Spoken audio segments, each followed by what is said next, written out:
Thank you very much. Hello, everyone. Thank you very much. I'm delighted to be here. I welcome everyone from all around the world. And I'm delighted to share with you the adventure that I had over the course of several years now at the Tishby archive, from the Sholem Library to Tishby archive at the National Library. So let me share my screen. Let's see.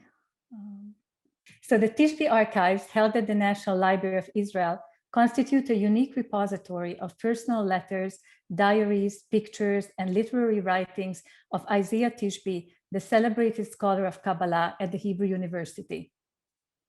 By drawing on a number of captivating vignettes from the archive, my talk will strive to throw light less on Tishby as a scholar who was known to so many people, students, colleagues, librarians, writers alike, but to give a little snippet of the archaic remnants of the unconscious, to use Freud's words, those indelible influences of family, historical, political events, and literary cultural influences that shaped his world and left their mark on the contours of his scholarship.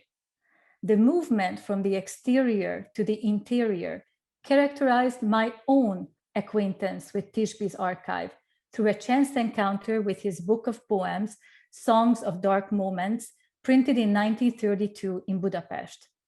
I had not known that the great scholar of the 2-volume work, Mishnat HaZohar, the Wisdom of the Zohar, which until Daniel Matt's recent brilliant translation was the singular source for a serious engagement of some of the main topics of the Zohar, supported by primary textual sources, carefully excerpted for the reader. And I did not know that Tishby also engaged in writing poems.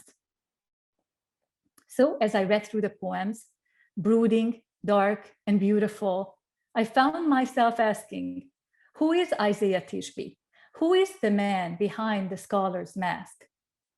This inquiry prompted my descent from the Sholem Library, located on the 2nd floor of the National Library, all the way down into the basement where the archives are housed, a descent of spatial and temporal character that brought me to boxes and boxes of material meticulously curated.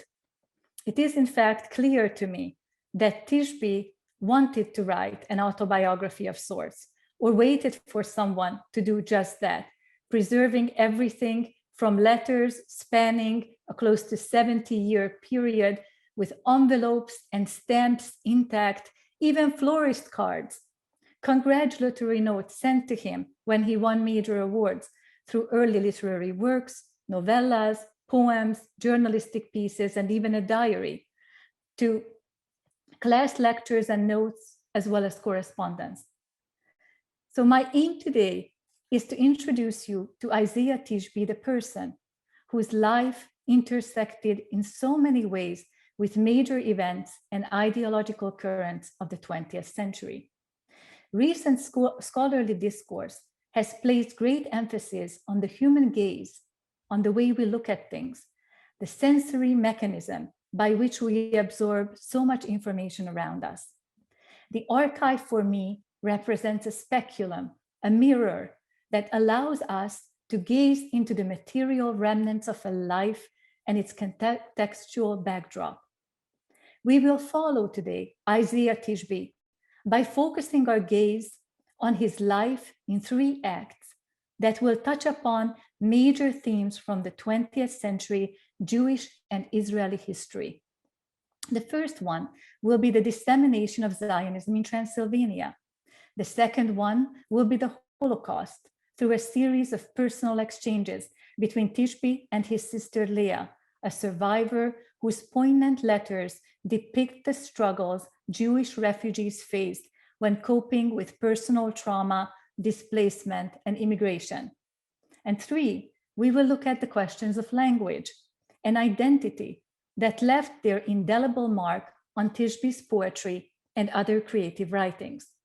By surveying these treasures of the Tishby archive, we will gain a better understanding of an exceptional scholar who pursued the mythologization of Jewish history through a redemptive secular narrative. Born in Stanislaw, a small village in Transylvania, Tishby grew up in an Orthodox but not a Hasidic household and received traditional rabbinic education. On the map in front of you, you will see I underlined Nagy Károly, and Stanislaw is very, very close. It's a small village close to Czare or Nagy Károly in this part of Transylvania. And you see that many of the cities that I will be, or towns that I will be discussing today, are located within fairly close geographical distance to each other. So this is the right part of the picture. You will see it's the Transylvanian region. In conversation with Yossi Klein Halevi, Tishby recounts being a precocious child who by the age of 3 was already learning in Heder. Halevi, studying was a central preoccupation for the young Tishby. My parents thought I was going out to play, he says, but instead I went to learn. My parents had no idea I was learning in Heder until the Melamed, the teacher, came to the house one day to ask for his fee. Not only did he spend much of his time studying, he also engaged certain subjects in the Jewish curriculum much younger than his peers. I began to study Talmud at an age much younger than was usual, say 5 or 6. I remember anticipating the Talmud questions asked in class. Later, at about age 7, I went with 2 other students to learn with the town shochet, or ritual slaughterer. I had to make the long walk to the shochet's house carrying a lantern because it was too dark outside. I asked my mother to wake me as early as possible so that I would be one of the first ones to go to the homes of the other 2 boys and rouse them from their sleep. Moving from Stanislaw to Nagy Károly, Czare, a neighboring town, at the age of 9 to continue his studies, offered the young Tishby an unexpected, albeit short-lived encounter with the secular world that threatened to shatter his strict Orthodox way of life. Upon confiding in the family that provided him with boarding concerning his newfound interest in secular writings, he was forced to part with them as a result of his father's intervention and subsequent confiscation of these books. Even though he had to wait until he enrolled at the Hebrew University in Jerusalem in 1934-35 in his studies to fully immerse himself in secular learning, nevertheless, the move out of the paternal house as a young boy was a decisive transformation in Tishby's intellectual development.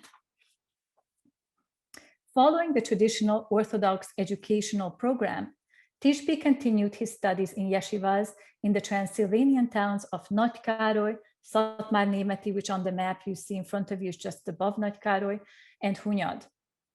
His nonconformist attitude toward the Orthodox way of life becomes accentuated during his yeshiva years and found expression in his passionate pursuit of Zionism. After World War I, Transylvania, a large and historically important region of Hungary, comprised of mostly Hungarian speakers, was annexed to Romania following the Treaty of Trianon that reconfigured the map of the former Austro-Hungarian Empire. Tishby explains that Transylvanian Jews, now under Romanian rule, but lacking any nationalist sentiment toward their new government, found Zionism an attractive ideology that replaced their earlier Hungarian patriotism. The foremost cultural catalyst for disseminating Zionist ideology in Transylvania was the newspaper New East, or Új Kelet, which was printed in the intellectually eclectic and vibrant city of Transylvania called Cluj, or Kolozsvár. Transylvanian Jews, unlike their Hungarian counterparts with whom they shared a common language, found themselves in a unique situation after the fall of the Austro-Hungarian Empire, constituting a kind of double minority.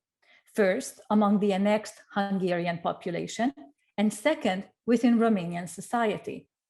Therefore, the Jewish daily Új Kelet, launched in 1918 on the heels of World War I, became the foremost communications outlet for the promotion of Zionist ideas and activities in Transylvania, and had an indelible impact on the life and writings of Tishby, who was exposed to the Jewish daily in his youth. The history of Zionism in Hungary can be characterized by two competing tendencies: an initial upsurge of enthusiasm for political Zionism that drew adherents to the movement around the turn of the 20th century from the first Zionist Congress in Basel in 1897 to the death of Herzl in 1904, followed by a steady and steep decline, especially in the overwhelmingly assimilated urban centers of Hungarian Jewish life. In the last decades of the 19th century, political Zionist ideology in Hungary was centered in two cities: in Pressburg, a bastion for Hungarian Jewish orthodoxy, with its acclaimed yeshiva established by Rabbi Moses Sofer Schreiber, or the Khatam Sofer, and at the opposite end of the religious spectrum, in Budapest, the assimilated urban capital of Jewish life with its large Neo-Law community. Pressburg became a hub of a significant amount of Zionist activity, including the establishment of the first Hungarian Zionist society, Ahavat Zion, in 1897 by Shmuel Bettelheim, and served as the seat for the first Zionist Mizrahi World Congress in 1904, a movement led by the Lithuanian rabbi Jacob Isaac Reines, head of the religious Zionist movement Mizrahi. The first successful Zionist organization, the Maccabeah, was established in Budapest in 1903 by a group of Jewish university students, most of whom were affiliated with the Neo-Law community.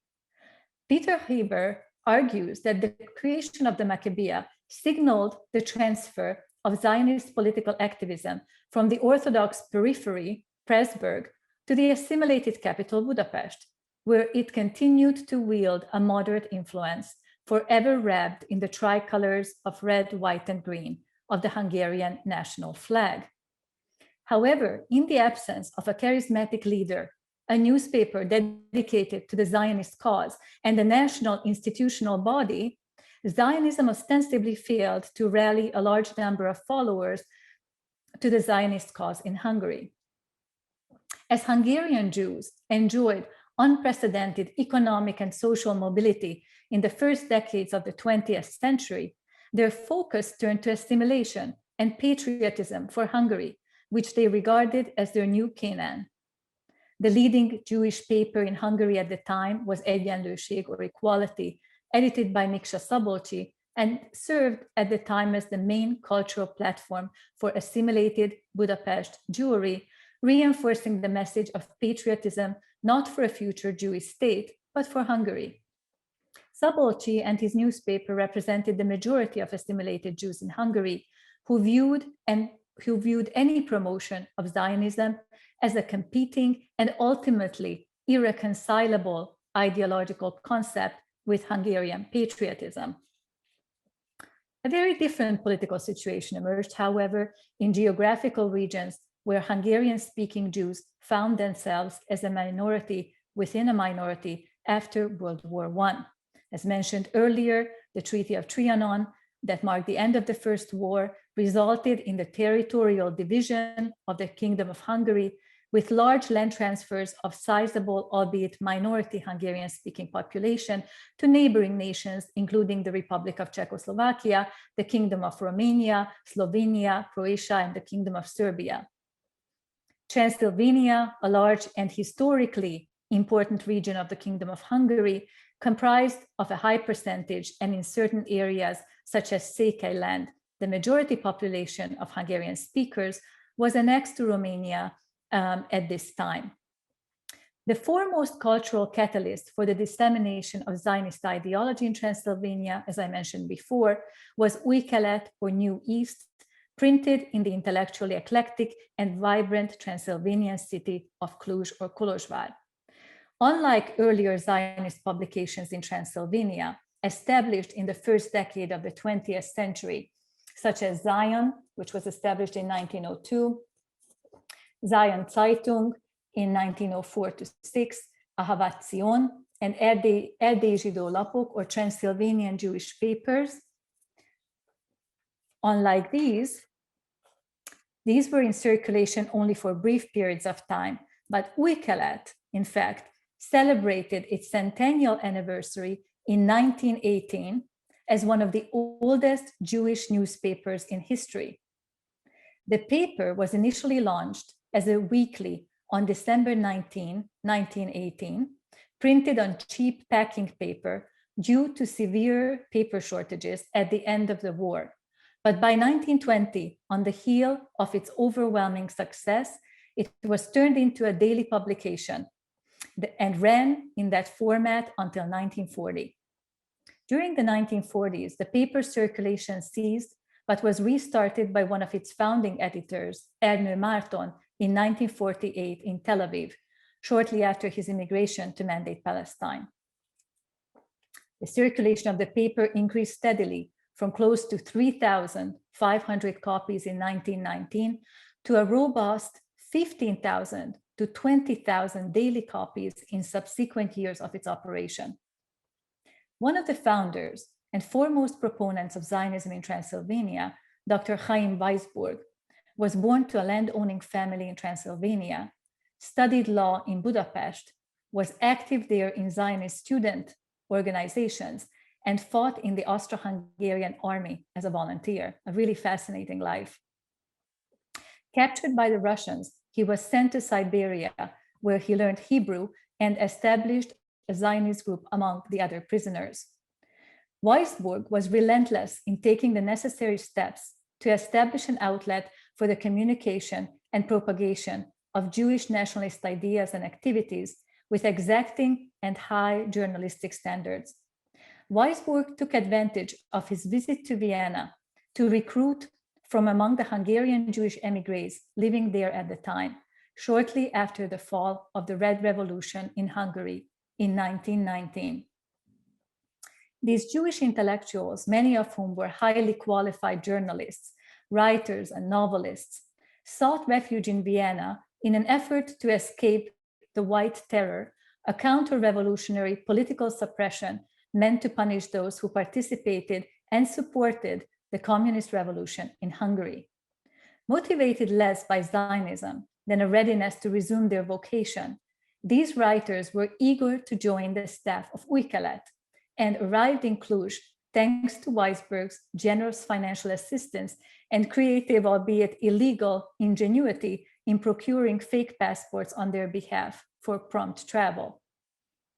Under the editorial direction of József Fischer and Ernő Márton, who was the managing editor, Új Kelet was set to become the representative voice for all of Transylvania's Jews, irrespective of political and religious differences. With the successful integration of new staff of highly qualified and experienced journalists into the editorial team of Új Kelet, some of whom were born in Transylvania but gained their experiences in Budapest, the New East was poised to strengthen Jewish identity in Transylvania by uniting the larger and smaller, more remote communities with events and historical developments from all around the world. While many of these newly recruited writers did not self-identify as Zionists, their participation in political revolts to establish a Hungarian Soviet Republic in 1919 made them particularly susceptible to the revolutionary spirit propagated by Új Kelet, which emphasized the extraordinary transformations taking place in history, particularly as reflected in the imminent prospect of the establishment of a Jewish state.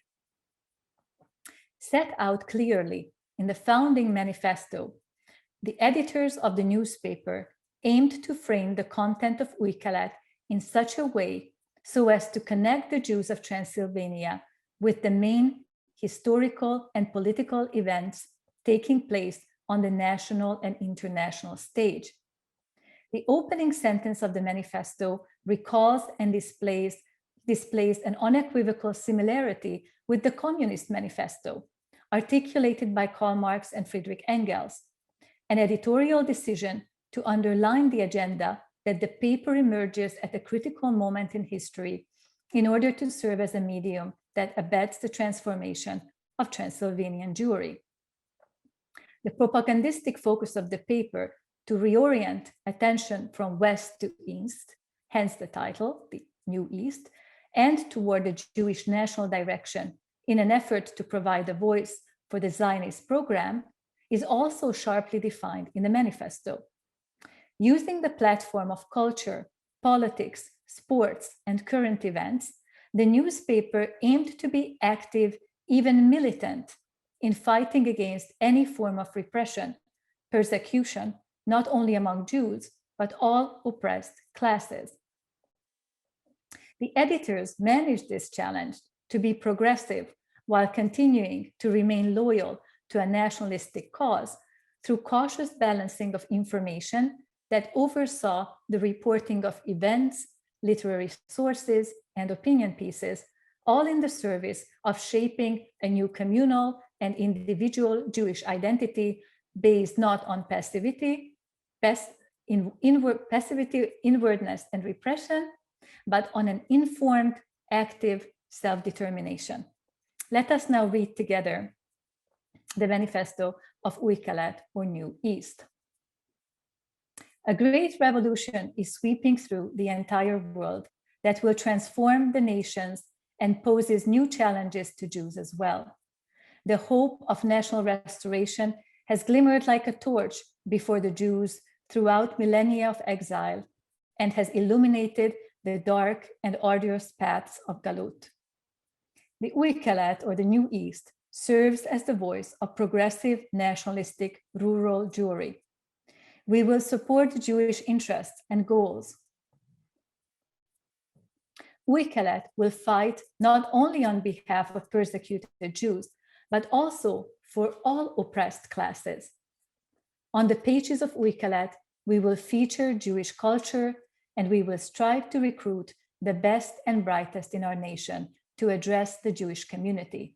Jews, our brethren, rally under the banner of Új Kelet. I abridged a little bit, it's a little bit longer, but for the brevity of time, I abridged the manifesto. The message of Új Kelet was not lost on the religious Orthodox community of Transylvania, and was especially successful in galvanizing the younger generation that welcomed the new ethos of strength over intellect, Zionism over diaspora existence, traditionalism tamed by secular educational pursuits over religious exclusivity and isolation. A remarkable transformation in Tishby's identity at this time is indicated by a complete change of his name from Sándor Schwarz to Tishby Illés, or Eliyahu the Tishbite. He also used the cognate Giladi and signed some of his poems as Alexander Giladi, using his Hungarian first name Alexander or Sándor, together with the inflection of Elijah, the prophet's name. His determination to change his name carried great symbolic meaning for Tishby and signified the first step in the transformation of his identity. As he became increasingly more determined to move away from the confines of the Orthodox household of his parents, but lacked yet complete independence, the alias of the biblical prophet served both as a foil to express his rupture with the past, with an imminent sense of personal revival by adopting the name and mission of the biblical prophet. Many years later, in conversation with his son, Ariel, he narrates an amusing story about the deterministic character of names, which are, after all, not quite so easy to discard or change. This is what he says. When pressed about what was the time when he officially changed his name from Schwarz to Tishby, Ariel asks him, to which he responds, I could not change the name. Even at the university, I was registered according to my passport as Schwarz Sándor, Sándor Schwarz. I had a Romanian and not a Hungarian passport. It was very complicated. I remember the only one thing, that while I had an examination in philosophy, and as it was the custom at the time, they published the results on the board, which read Schwarz Sándor. A friend of mine saw this and exclaimed, "What is this?" Since they only published the names of students who passed, but not those who failed. My friends came to me and asked, "How can it be? Did Tishby fail?" So officially, I could only change my name with the establishment of the state of Israel. It's a nice anecdotal story about how you want to change your identity, but the structure in which you function makes it sometimes very difficult to completely go all the way in your transformation. Tishby saw himself as a messianic prophet whose mandate was to preach and spread Zionism to the embattled European communities of Jews, fighting against the dark forces of hatred, anti-Semitism, and assimilation. In his diary, dated December 29, and I will just show you a page. This is a page from his diary, December 29, 1927. He exclaims about his restlessness to leave everything behind, including his family, and set out for Mandate Palestine. To leave. This is the only thought that occupies me now. And the daily events, unfortunately, further reinforce my calling. The horrifying events of the Student Congress in Nagyvárad hastened the completion of my plans. What happened here reenacted the barbarity of the ancient Romans. They destroyed our temples and threw our sacred books onto the pyre. Jews were severely beaten, having no mercy on the elderly that stood in their way. In modern times, only the heroes of the Ukrainian and Kisochenyi pogroms can boast of similar inhumanity as the one perpetrated by the intelligent student gentlemen. Although the government has promised both financial and moral compensation, this is of course only a formality, because in reality, they might even reward those who participated in the destruction. Even the sentences thus far have showed that the government is not serious in their intention, only compensating the American citizen, but for the Jews, empty promises have to suffice so that they could be harmed again without any consequence. And I should remain in such a country where the Jew is destroyed and killed? Should I also offer my head to the executioner, like my young martyred brethren, and thus help myself? It is possible that I will not find great love elsewhere either toward the Jew, but I'm young and not tied to any land. I will set out in the world, persevering and wandering until I find a land on this earth where Jews can live, not just temporarily, but finding a final home for themselves. In my heart, I know the name of this country, the ancient homeland, Palestine. And if my itinerary remains unchanged, I hope to reach it soon after only a short detour. The reference here to the political events alludes to the violent anti-Jewish Romanian student riots of 1927, which took place in one of the historically most significant and sizable Jewish communities in Transylvania, Oradea or Nagyvárad, and resulted in both the loss of human life, a number of Jews were murdered, and the destruction of Jewish property. It was not the first instance of anti-Jewish agitation by Romanian students, and the Új Kelet reported on a number of similar incidents that took place in 1920, when Romanian students started a war against the Jewish residents of Cluj. Broken heads and shop windows blotted the path of the glorious youth, says Új Kelet in its 1920 edition of the events. These anti-Jewish protests, perpetrated largely by Romanian youth, were instrumental in instigating a response from the Zionist movement and led to the creation of a youth wing of the Mizrahi organization, originally founded in Oradea in 1920. And here we see actually the Mizrahi youth group with Tishby in the center.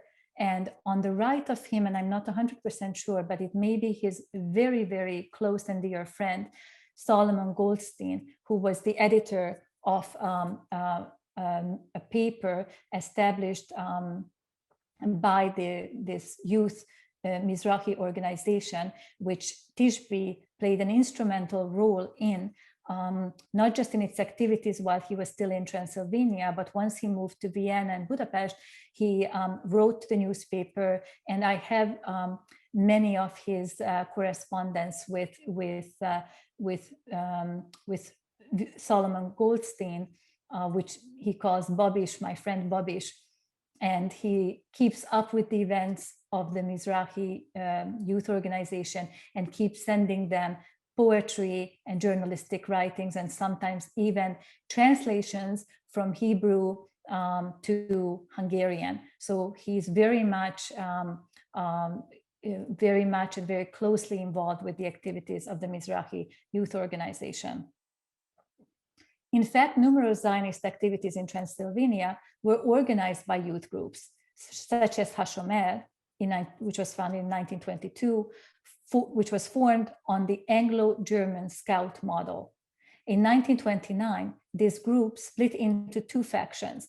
One, Hashomer HaTzair, had greater ideological affinity toward the left and emphasized more separation from parents and greater social and political activism in preparation for Aliyah.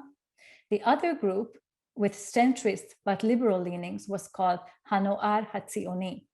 These Zionist youth organizations provided not merely ideological training and education for Aliyah to Israel, but also had designated farmlands, especially in the Satu Mare, Targu Mureș, Lugoj, and Cluj areas, where the youth had an opportunity to acquire technical skills for farming and agricultural labor. Although Tishby did not participate in agricultural activities in preparation for his emigration to Mandate Palestine, he was already an active literary contributor to Új Kelet in the mid-1920s.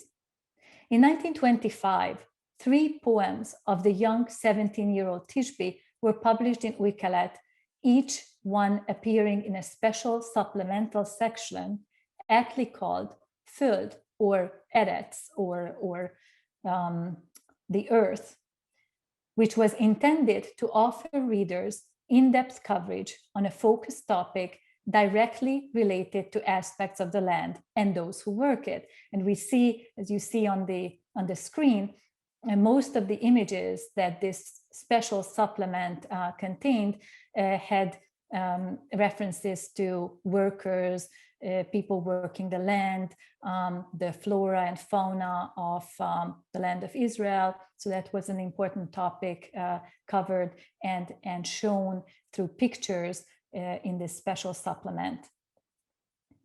This supplement was published weekly, with the first issue printed on January 23, 1925, and was strategically placed in the Friday edition of the paper for maximum impact on readers. The section was of varied length, which sometimes reached 10 to 12 pages. Poetry usually concluded the section related to the topic of Zionism, Jewish festivals, and current events.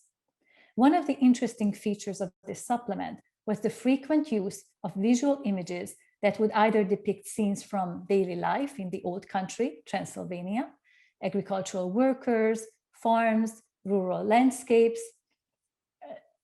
village markets sometimes, Jewish underprivileged manual workers, or sometimes it contained photos taken from the new country of Mandatory Palestine. These visual images and illustrations inspired greater connection with the land, old and new, marginalized Jewish rural communities and their daily lives, fostering unity and Jewish cohesion at a basic visual level that also strengthened Zionist sentiments. Tishby's first poem, printed in the above-mentioned supplement of Új Kelet, was dedicated to the memory of 12 Jewish students, presumably killed in the anti-Jewish student riots mentioned above, and is appended at the end of an open letter written by Avigdor Hameiri Feuerstein of Jerusalem. Martyrs.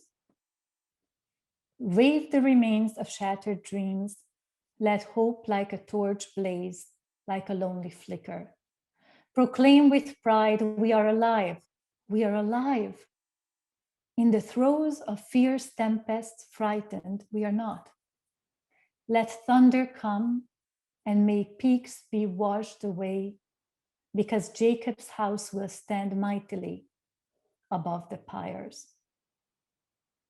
I should mention that all the translations of his Hungarian poems were done by me in preparation for today's lecture. The content of Avigdor Meiri Feuerstein's letter is of particular interest here, as it is addressed to one of the most celebrated Jewish Hungarian writers of the period, Ferenc Molnár, famous for his best-selling novel, The Boys of Pál Street. The letter was meant to probe the reasons for Molnár's lack of patriotism towards Zion, on the one hand, and for the absence of any filial motivation on his part as a Jew to visit Palestine and learn about the life of Zionist pioneers there on the other hand. Molnár is compared to the French non-Jewish author Pierre Benoit, who visited the new city of Tel Aviv and the kibbutz in the Jezreel Valley in order to learn about the daily life and psychology of the Zionist pioneers as a preparation for writing his novel, Jacob's Well, which he made into a bestseller, selling close to 1 million copies. If the non-Jewish Benoit could muster the courage and strength to undertake the journey to Zion, why do Molnár and other assimilated Hungarian cultural luminaries disdain the concept of Zionism and the visit to Mandate Palestine, poses the author in his inquiry. Tishby's next poem, the one that we have on the screen, The March of the Departed, featured in the December 25th, 1925 supplement of Új Kelet, is unambiguous in its Zionist tone and agenda. The tenor of the poem is exhortative and aims to rouse his fatigued and disillusioned co-religionists to action. The failure of the past to return to the Jewish homeland is contrasted by the poet with the immediacy of redemption available to all Jews in the present. Time has come to leave, whispers the tempest. Foreign land, memories of woe, we bid you farewell.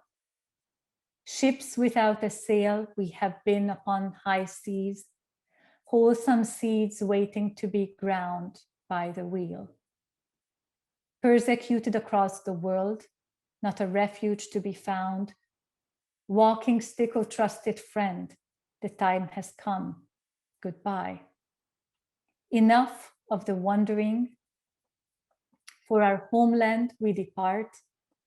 Scorching sand, the bosom of our Eastern mother awaits our return.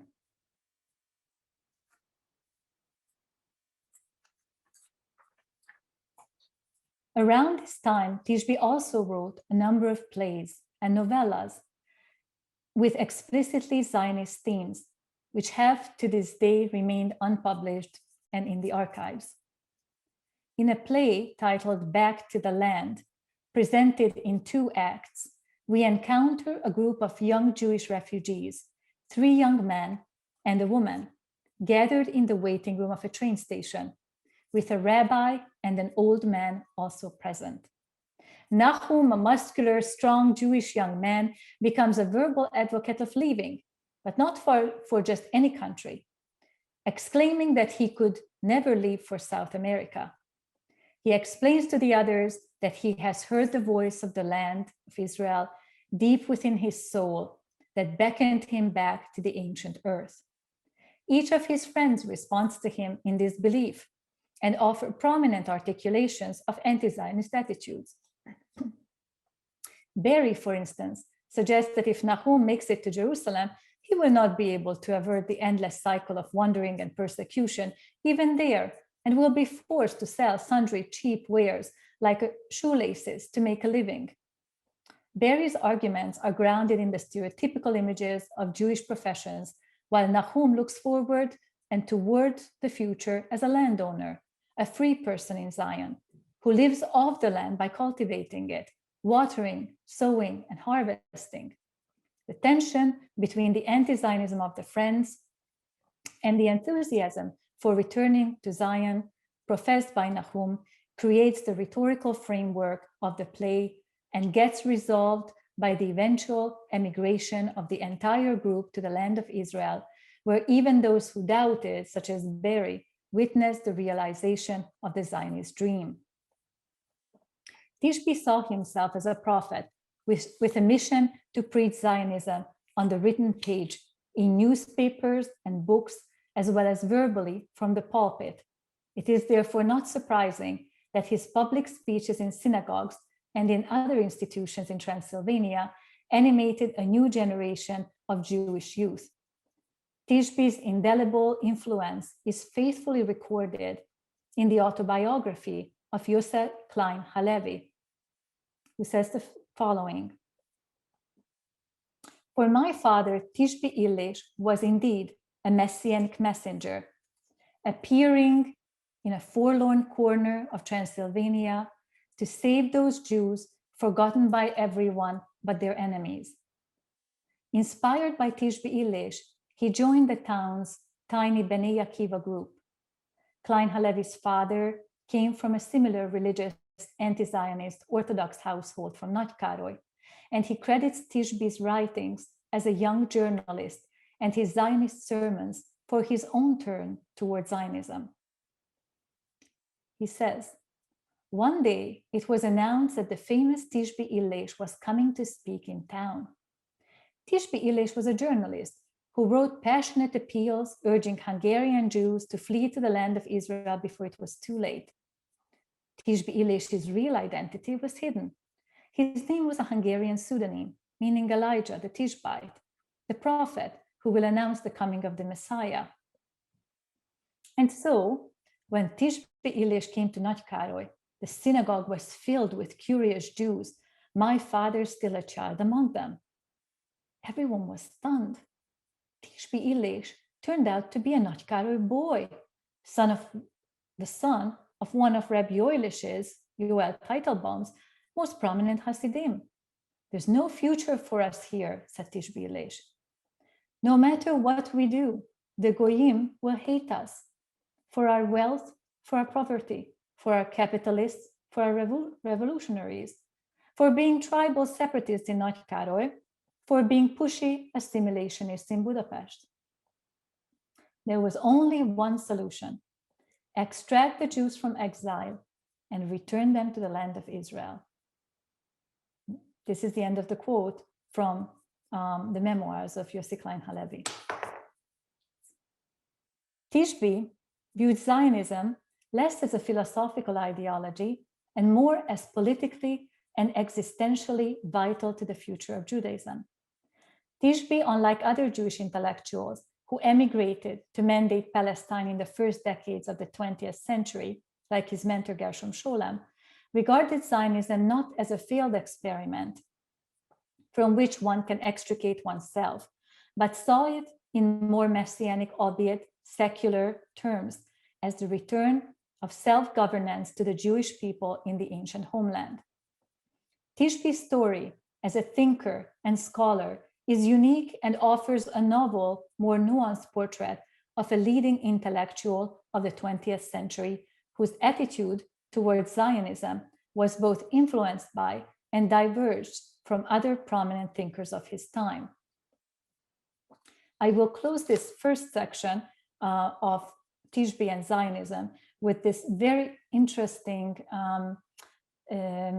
plaque that he received for his 70th birthday. It was presented to him by Keren Kayemet, and it is a certificate of induction into the Golden Book with very interesting images of the Zionist ideal of the working man who works the land. And on the back of this, again, historically a very interesting passage. The original of this certificate was presented to Theodor Herzl on January 17, 1902 in Vienna. The volumes of the Golden Book are on display at the head office of the Keren Kayemet LeIsrael, the Jewish National Fund in Jerusalem. We're now going to be moving to the Holocaust and questions of Leia, Tishby. I will not touch on Shmuel so much for brevity of time, but I will focus on Leia and her story of the Holocaust as is recorded in many, about 80 or 90 letters that he wrote to Isaiah Tishby, as well as to her brother Peretz in Israel. Just one moment.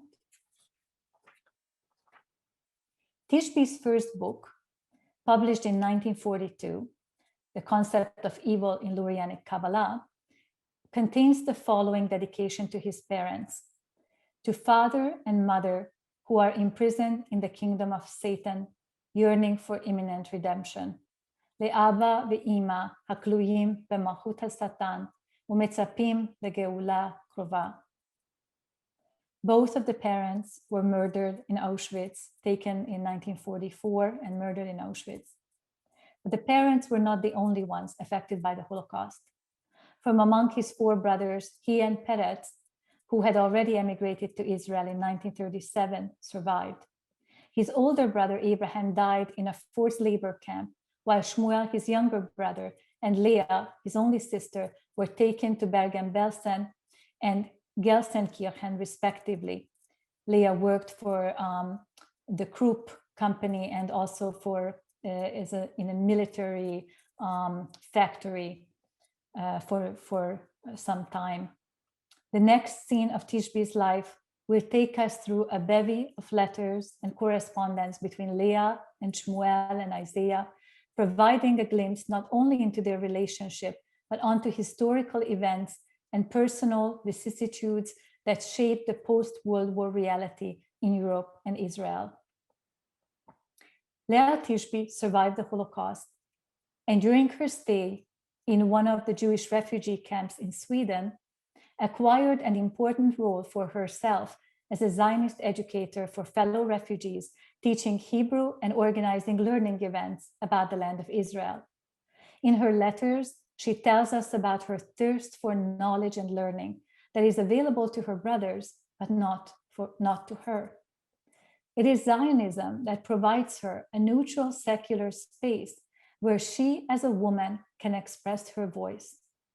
These letters provide a unique personal perspective of how Leia viewed her role as a teacher, enabling us to hear her own voice as she discusses her achievements, challenges, and frustrations in teaching Zionism among the survivors of the Shoah in Sweden. The letters that Leia wrote to her brother Isaiah indicate her profound desire to transcend the gender boundaries assigned to her by the Orthodox familial and community environment she grew up in. Her letters indicate the bitter fights she had with her father, especially to initiate a new path to be included in the educational opportunities that her mere brothers enjoyed. She says the following: "My greatest sin at home was that I read a lot and wanted to learn. After many and difficult fights, I managed to begin my studies in 1942, and after successfully passing the entrance examination that allowed me to enter high school, I really hoped to finish it and pass the exit examinations. But all my plans to study were ruined by Hitler. I even negotiated with Father that I would not ask for any financial support for my studies. All I ask of him is to allow me to study. After a number of battles and heated arguments, he acquiesced to my request, and I quickly learned to knit tights and sweaters to support myself." Her letters from Sweden provide a uniquely personal account of a Zionist young woman who grew up in an Orthodox Haredi family where both women's education and Zionism were actively denounced.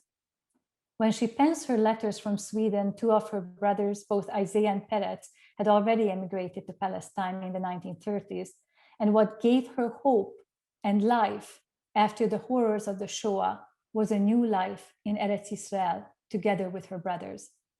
In a highly emotional letter, she discusses the trauma of the Holocaust and its psychological impact on her from what the only panacea for which the only panacea offered was the possibility of learning and study. I have to say that physically I recovered remarkably fast after the Shoah. However, psychologically, I struggle and I cannot comprehend it, especially now when I have plenty of time to think during work. At times I feel that I will go crazy, reliving everything that happened. Sometimes I try to remove myself from them, the memories, by force, but it lasts briefly. I wish I could be with you. Maybe there I would have a better chance of fighting the irreversible.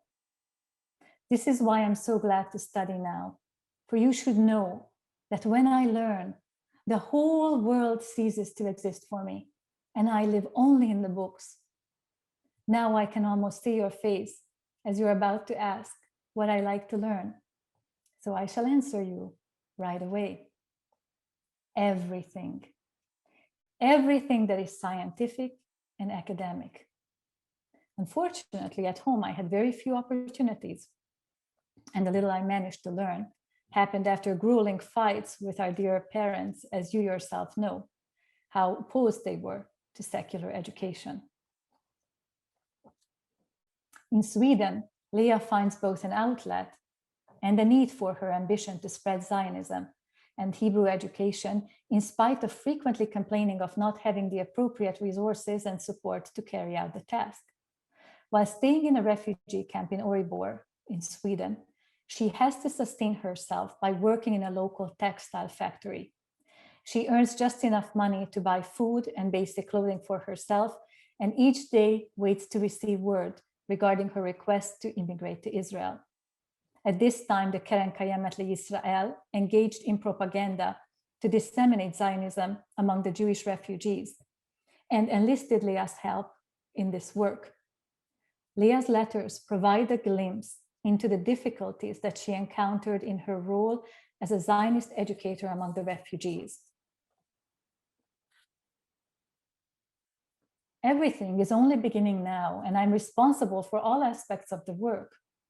On the 3rd of this month, there will be another meeting and they will show a movie by the Keren Kayemet. Only after that will the regular work begin. And for the time being, I will teach Hebrew, a mystery to me how I will do this, as I myself know only a little, but I know more than all the others. It's not easy to establish a Zionist society here, as the following story illustrates. A few months ago, a Jewish club was established without any particular political mandate, only to serve as a social outlet for refugees. So last night, I decided to ask around at the meeting to see how many people were interested in Zionism. I arrived a bit late during the speech of a Polish Jew who calls himself a Zionist but wants to emigrate to the United States. He gave a very Zionist speech, so by the time I arrived, half of the audience was very angry, and a huge argument broke out between the Zionist and anti-Zionist camps. You should have seen, they almost killed me with their eyes. Some people went so far as to state that if the discussion on Zionism does not end immediately, they will leave the room. There was one person who said that Zionism actually impairs any solution to the Jewish question. Finally, I stood up and asked who was interested in joining us, because we will continue our work, even if we're only 10 people. In the end, 30 people signed up, and I think we can expect about 10 or 20 more. That night, I felt like you, my dear Shai, when in Nagykároly, they closed the synagogue because of you, as he was propagating Zionism in the synagogue. They almost threw me out. But this does not dampen my spirit. In fact, it gives me more strength to prove to these people, I don't even know what to call them, that we are right. In another letter, she discusses the difficulties she faces as a teacher who does not have the necessary pedagogical skills to deal with the complexity of having students with different knowledge levels and skills. My work proceeds slowly, and right now, not the most efficiently, as new Chaverim have arrived who want to learn but do not even know the Aleph Bet. At the same time, I have those students who know more. I don't know how to solve this issue. There's real chaos, and I wrote to Shami to visit us, as I'm unable to solve the situation by myself. As for your comment that this activity has a positive effect on my psyche, I do agree with you. However, her successful efforts as Hebrew teacher and Zionist educator garners her important leadership position as she becomes the appointed delegate from her Swedish hometown Oribor to a special seminar organized by the Halutz organization. In fact, her work was so highly praised that the Aliyah committee wanted to wait with giving her the Aliyah certificate to emigrate to Israel, as they regarded her activities in teaching and disseminating Zionism in Sweden among the refugees as essential. Eager to move from Sweden to Israel, she mentions her Zionist activities in Transylvania to prove her loyalty to the cause, to which this anonymous representative of the Jewish agency says, "You need not bring up what you did in the past. Everybody knows today that you're one of the best Zionist activists, and you're one of a few people whose name is well known across the Zionist world today." Participating in Zionist education among Holocaust refugees in Sweden post-Second World War provided Leia Tishby the opportunity to become an active participant in nation building outside the state of Israel. This happens to Leia at a liminal and transitional moment in her life when her old identity is forcefully erased by the Nazi terror, and she is given a unique opportunity for self-realization by adopting and molding a new identity for her future life. And in this sense, their lives are very parallel with Isaiah, because both of them go through this complete transformation and this change in their identities. I am now going to go to the next and last segment of my presentation, which will deal with Tishby's relationship with his teacher. He was the first student of Gershom Scholem, with his teacher and mentor, Gershom Scholem, as well as I will bring some of his poetry and poetic writings, and we'll close with that. Here in this picture, we see Scholem addressing or talking to probably a panel. Maybe this is a conference or a meeting at the university. And you see Tishby looking up at him from a row behind him. Tishby's acceptance speech as the first awardee of the Gershom Scholem Prize, granted by the Israel Academy of Sciences and Humanities, cast light on the relationship between Tishby and Scholem, disciple and master. Delivered on December 5th, 1991, a year before his death, Tishby relates, "The beginning of my academic studies unfolded in the opposite way to the path that Scholem took. I was born and raised in a strictly religious household and a distinctly ultra-Orthodox environment, where all my regular studies took place exclusively in heders and yeshivas while avoiding entering secular schools. When I acquired some secular knowledge beyond Talmud Torah, the traditional religious education, I did this in an autodidactic manner through private classes. Even though I rebelled already at a young age, when I reached age 16, I abandoned my yeshiva life and devoted most of my time to secular studies through independent learning. The principal frame of my development and my main motivation were the Zionist idea, and at its core, the revival of the Hebrew language and its literature, which I dealt with and specialized in as much as I could. In a short time, I returned to writing diverse literary works in Hebrew for the drawer, and mostly in Hungarian for publication in journals and magazines. From age 17 until I immigrated to Israel at age 25, I managed to establish for myself a prominent place in literary circles, primarily through my activities in Budapest under the tutelage of Joseph Patai, the father of Raphael Patai. All the while, I relentlessly devoted myself to Zionist activities, above all, to disseminate the Hebrew language and its literature. In 1934, not long after my immigration to Israel, I was accepted at the Hebrew University as a student, provisionally, based on successful completion of my high school studies in 2 years. Given my literary activities, I chose Hebrew literature as my major and the study of Jewish philosophy and Kabbalah as my minor, under the supervision of Julius Gutmann and Gershom Scholem.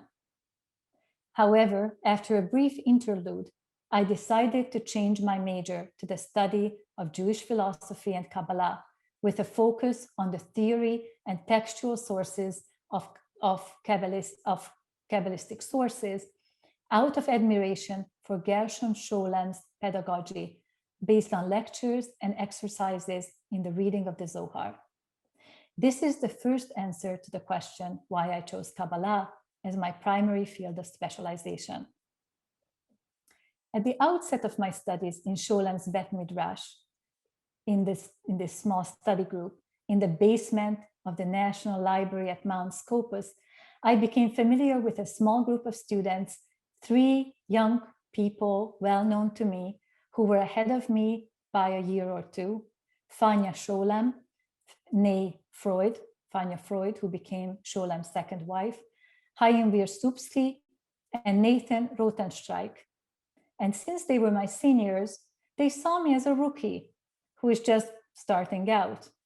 And they took exception to my audacious ways of raising difficult questions and problems to our teacher, as was my custom when learning with my rabbi at the last yeshiva. Even though I no longer remember Scholem's complicated response to my questions, in the years following this incident, I began to be regarded as a seasoned and accepted student. Even after my student years came to an end, as I received my doctorate in 1943, a strong personal relationship developed between him and Scholem, with a number of joint projects that continued for close to 13 years. I consulted him, and together we investigated problems and solutions in scholarly matters, sometimes in agreement, while other times disagreeing. In this connection, I would especially like to underline Scholem's support as I embarked on the preparation of 2 of my books, Mishnat HaZohar, The Wisdom of the Zohar, and the critical edition of Rabbi Yaakov Sasportas's Tzitzit Novel Tzvi. I also wanted to mention in this connection that 2 letters that I found in the archive, both of them connected to the Littman Library of Jewish Civilization. The first one is written by the editor of the press, expressing congratulations to Tishby. The Littman Library of Jewish Civilization is delighted to learn of the magnificent honor you have received in being awarded the first Gershom Scholem Prize for Kabbalah Research. Please accept our warmest congratulations on this splendid achievement. It is indeed a happy coincidence that the ceremony at which you will be awarded the prize will take place on the same day that the library, in conjunction with Oxford University Press, will be publishing the paperback edition of your Wisdom of the Zohar, with our very, very best wishes for a happy Hanukkah. And the second letter is actually written by the wife of Louis Littman, who founded and established the Littman Library of Jewish Civilization. It's a personal note and they had probably a very strong connection through poetry, because as I discovered, Colette Littman published a book of her own poems. So they probably felt like kindred spirits through the publication, writing of poems as well. She says the following to Professor Tishby: I was very happy to hear from Connie Wilsack that you have been awarded the first Gershom Scholem Prize for Kabbalah research by the Israel Academy of Science and Humanity. I am sure it is a well-deserved prize, and you and your family must be very proud of this award. I hope that you are keeping in good health, and I remember the wonderful tea party that we had at your home during my last visit to Israel. It was so nice meeting you after all those years, and meeting your wife, Esther, and Ariel. I hope that things are going well for him and that he's happy in what he's doing. Give my regards to your wife and best wishes. Yours sincerely, Colette Littman. These are the two books that Tishby published with the Littman Library, The Wisdom of the Zohar, and another book on Moses Chaim Luzzatto and the Padua School. And here we have another prize that Tishby was awarded, the Bialik Prize, in 1972. On the right-hand side, we see the program for the award ceremony, and on the left-hand side, an article devoted to him by his alma mater, Wikelet, the New East, where they talk about his life and his achievements. So he returns in 1972 again to the paper, in the paper that he devoted so much of his writing and life to. And now I'm going to move to Tishby's poetry and wrap up with a few of his poems.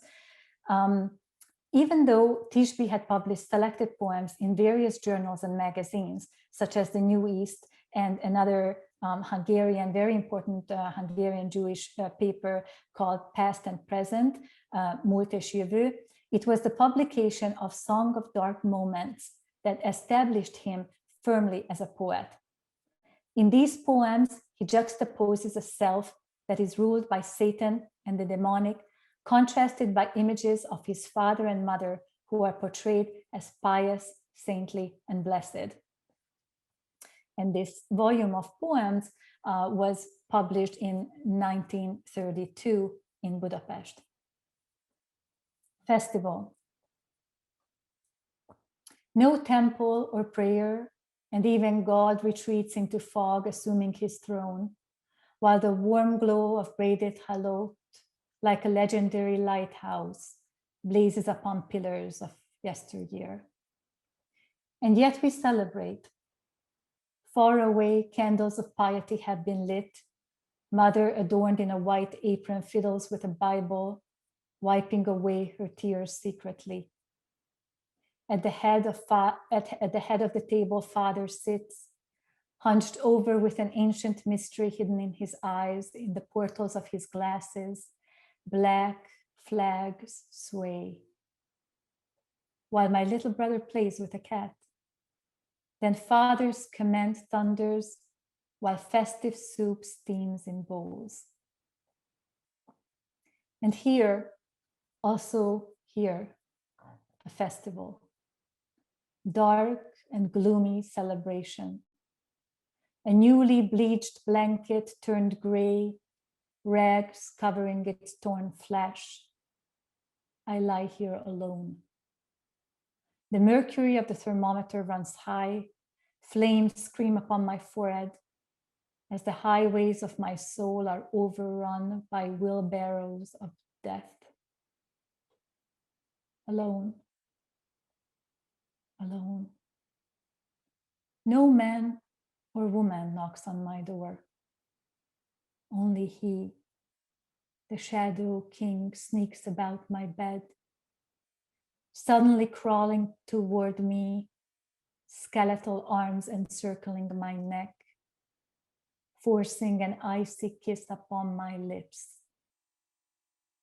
as we celebrate the festival of Satan. Very dark poem, indeed. A move from the periphery to the center of Budapest, Actually, it's not going to be, I will have to come back to this poem. A move to the periphery, to the center, to Budapest in his early 20s, a decade after the end of World War I, promised to transform Tishby's world in dramatic ways.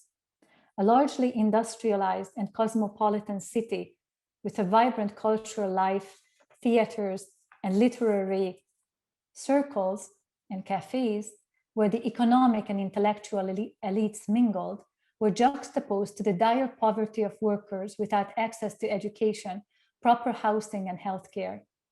In addition, physical and psychological cripples who fought and returned from the First World War were also crowded into the streets of Budapest, begging for food and teetering on the verge of starvation and death.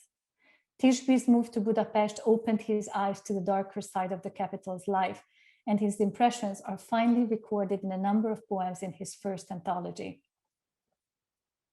I will begin with Winter in the Park. In long rows of bare trees, hungry sparrows weep, weep. In the dim cavern of barracks, hungry children weep, weep. Stop crying. Your faint voices are dimmed by chugging wheels. Humans are slaves to machines with no care for you. And another poem in the very similar atmosphere is The Street Cleaner. He cleans the snow with a tattered head upon his head. In his old hand, the shovel quivers like a sparrow upon a branch. Yet only 15 years have passed since he rattled his rifle at Britain and Russian. For 70 years now, he has struggled on this earth. Still upon his back dances death, death. But hunger and a sick wife turn him out on the street, and now he cleans, cleans, cleans.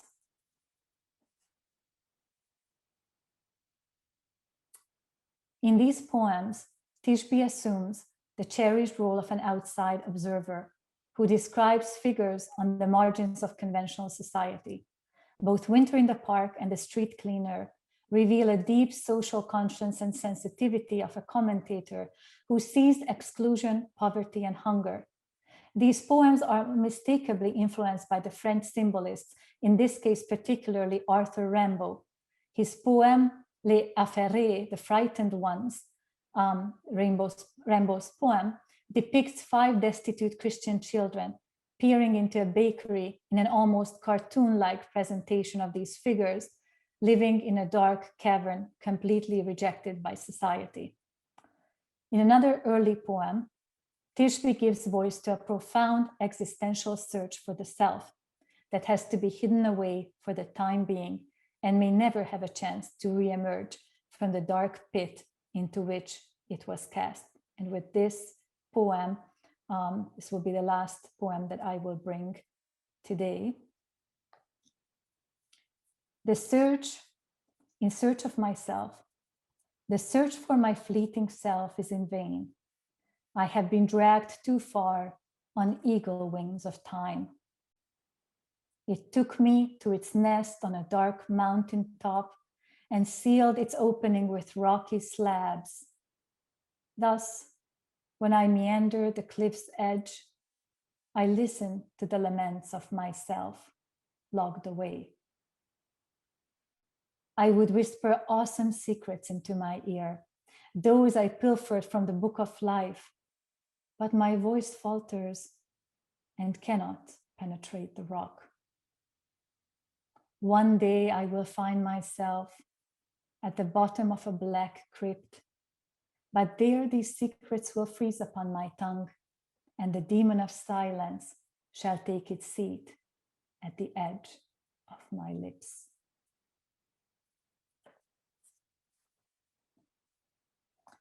In closing, for Tishby, Zionism provided a remythologization of Judaism. Secular creative pursuits in the form of poetry offered an alternative medium for the construction of the self. The immigration to Eretz Israel, Mandate Palestine, replaced the family hearth or home and the study of Kabbalah in parallel fashion, offered, in the words of Moshe Idel, to redeem the redeemers, which is an act of redemption, not only for those forgotten redeemers, but also for the academic redeemer in the present, who participates, albeit only psychologically, in the historical redemptive drama that he's describing. In closing, Zionism provided a panacea for the young Tishbe on two distinct but parallel levels. One, at the personal level, it signified a new path forward, one that he did not passively inherit, but actively shaped and forged. And two, at the national level, it was the only path he saw as viable for Jewish continuity. The messianic impulse, the seeds of which had been already sown in his youth in Transylvania, signaled by the adoption of a new name and a new identity, came to fruition in Israel at the Cathedra of the Hebrew University as a world-renowned scholar of Kabbalah. And I have to thank his two sons, Ariel and Naftali, and a very special meeting with his wife, Esther Tishby, for their countless advice and time that they shared with me, memories and letters and photographs. And I hope to continue this dialogue as we move forward. And I will close with some of these pictures. This is a very interesting photo from the archive. On the left, a more elderly Professor Tishby, and on the right, a young scholar of Kabbalah, Professor Yehuda Liebes. Here, Professor Tishby is with his wife, Esther Liebes, perhaps in Austria, or looking at the furniture behind them, a German restaurant. This is Professor Tishby, and this is a throwback at the family, Isaiah Tishby, Esther Tishby, Ariel, Naftali. And with this, I will close. Thank you very much. Thank you very much, Dr. Gondos. There are many questions and many thanks in the chat. I'll send you the transcript later so that you can read them yourself. Menachem asked, what was the language of communication between the siblings? Between the siblings, Hungarian. It was Hungarian. Hungarian was a very important language and continued to remain a very important language for Tishby. I have an anecdotal story also to support that. One of his students, who is a scholar of Kabbalah as well, shared with me this story that she was at his place for a class, and he said, "Look, I'm going to now read you some of my Hungarian poems, but I will translate them to you in Hebrew." And she said, "Yes, okay, sure." He's been reading. He reads his poems for 20 minutes, 30 minutes. And she says to him, "But Professor Tishby, I'm sorry, you've been reading now for quite a while, and you're reading in Hungarian, I cannot understand a word." And he said, "Oh, I'm so sorry, I didn't realize, I thought I was reading in Hebrew." And he said, I will make sure that from now on I will continue in Hebrew. And of course, he continued reading in Hungarian. So it's very, very interesting that even though he made the Hebrew language was so important to him, and he wrote in Hebrew, and his entire life was in Hebrew once he emigrated to Israel, the subconscious, the language of childhood continued to exert a very important role in his personality and his identity. Thank you very much. Is there anything in the archive, which is at the National Library of Israel, that was surprising to you or that stood out in any other way? So many things. One of the main things that stood out for me was how meticulously he organized everything, and he put everything away.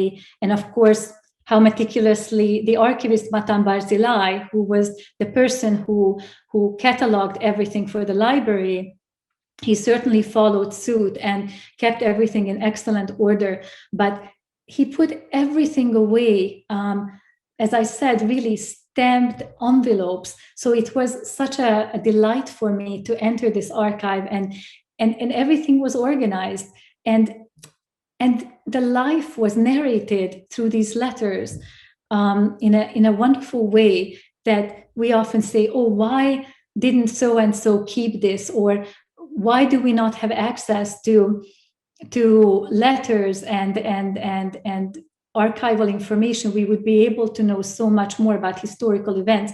Here, there's an abundance of information, and again, coming across these letters from Leia to Isaiah, and some of the letters were to Peretz.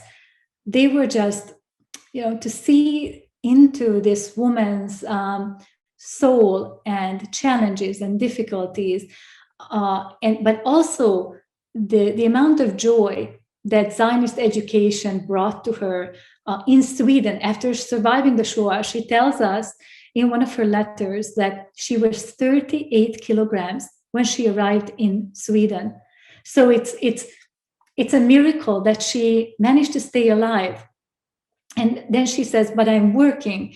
And how much pleasure work gave her, the pleasure of being able to earn her own money, buy herself some clothing. And then later on, she was able to put the money together and rent an apartment with a few other female workers.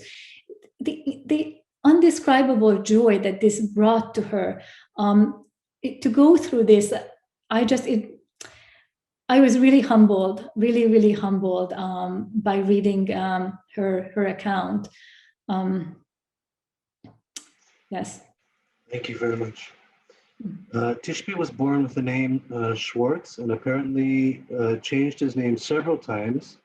What were the different names that he chose, and why? And why did he finally decide on Tishby? So he changed to Tishby very early on. It must have been because already his publications in the New East, this is in his 20s, are already in Tishby. He also sometimes uses, as I mentioned, Giladi, a cognate of Tishby, and also uses sometimes Kedar or Schwartz. So that's a Hebraization of the Hungarian name. But Tishby is the name that really stays with him. This is the name that he chooses for himself, and this is the name that he identifies with all along. But he likes playing with names. I think playing with identities was a path through which he could change and transform the environment, and this, which he perceives as a cage,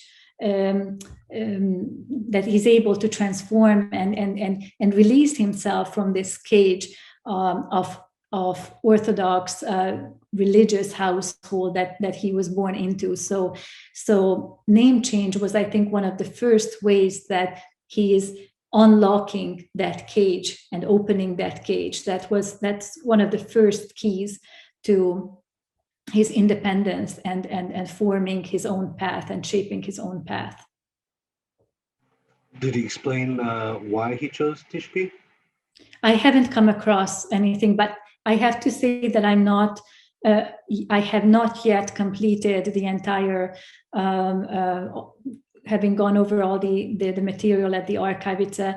It's a very large, very large archive, and because of COVID, I have not been able to get back to the archive for some time. So there's still things to do and boxes to cover. So if I come across it, I will be happy to share it.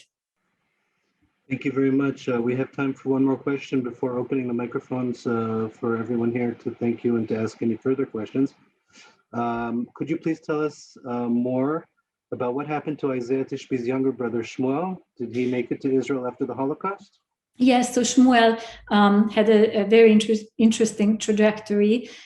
He was at Bergen-Belsen for some time, and after that he returns. He goes back to Tzarei, to Nagykároly, and waits there to receive the certificate to go to Eretz Israel. Unfortunately, the certificate is not coming, so he decides to take matters into his own hand and goes to Italy, to Milan, and stays there at a refugee camp. And from Milan, he takes a boat. And of course, the boat was then interned by the British, and he spends, I think, a year and a half in Cyprus. After Cyprus, he finally makes it to Eretz Israel. He fights in the war, and unfortunately, he died in the war. So died at a very young age. After this very difficult life and having survived the Shoah, he valiantly fought in the independence war and unfortunately lost his life. He was very close to Isaiah Tishby particularly, so and also to Leia. Indeed, a very tragic life. Thank you so much, Dr. Gondos. Thank you all for being here. I will open microphones for anyone who would like to say a personal thank you to Dr. Gondos or have any other questions. Thank you all for being here once more, and see you in our next event. Thank you very much. Andrea, dear, thank you. It was fascinating. It was Thank you, brilliant Niva. presentation. Thank you. Thanks so much. So glad you could be here. Yes, absolutely brilliant. Really, really interesting, fascinating. Thank you. Thank you so much. Hope to see you soon. See you soon. See you soon. Be well. Be well. להתראות. Thank you very much. It was very, very interesting and fascinating. Thank you so much. Thank you for those comments. Thank you. Thank you for being here. You're welcome. Thank you for your presentation, and thank you for your beautiful translations and readings. Thank you Very well done. kindly. Much appreciated. Very kind of you to say. Thank you. Hi. I'm interested to note to what degree of religiosity did Tishby continue after he came to Israel?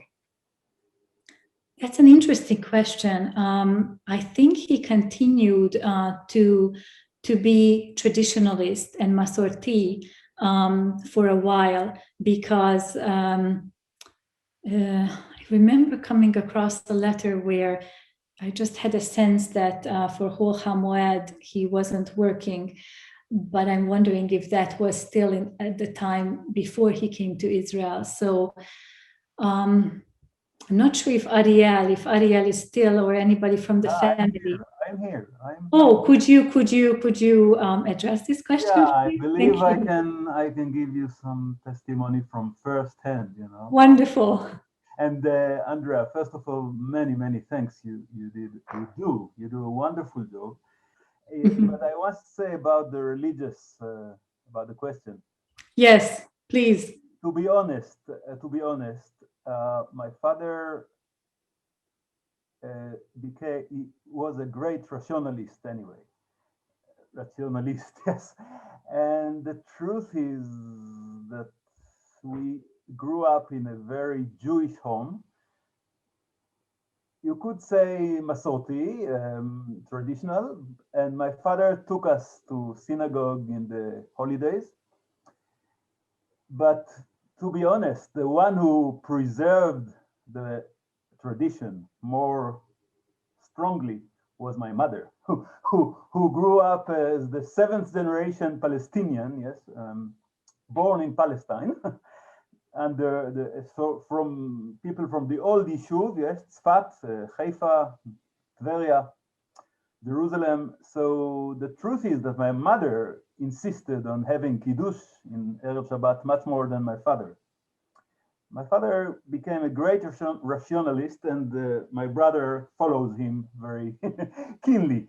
I treat the things a bit differently, but in any case, we grew up in a secular home, I must admit. Mm-hmm. Okay. Mm-hmm. Thank you. Thank you.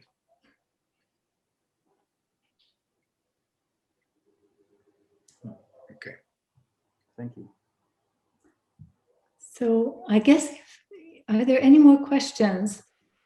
Leah, do you know why your father chose Tishby as the last name, finally? I think Andrea answered it in the beginning of her lecture tonight, because I've recorded my father. I insisted on it since I had no family, no kids of my own when he was very sick already in 1991. Very soon after the Gershom Scholem Prize, my father passed away in Yes, a year. Yeah. March 1992. So very close to this and the publication of the Wisdom of Zohar. So luckily, he received these things, but he passed away. And I insisted that year to record him. He didn't want to, to record him telling me the story of his life, because I wanted to transfer it to my kids who were unknown at that period. And luckily, I have 4 kids nowadays, and they all bear the name Tishby. My brother also has 4 kids. In any case, you see, with all the Holocaust tragedy here, it's very important that there are some young generation. But what I want to say about the name Tishby, I've asked him the question, and Andrea answered it in a way. I think he identified himself in an amazing manner before he knew he will deal professionally with mysticism, yes, Jewish mysticism. He identified himself with the image of with Elijah, the prophet Elijah, who is rather I don't know how to call how to define him. Fierce. He's a fierce. Very fierce, very not an easy person actually, but a very important prophet. Right. Yeah.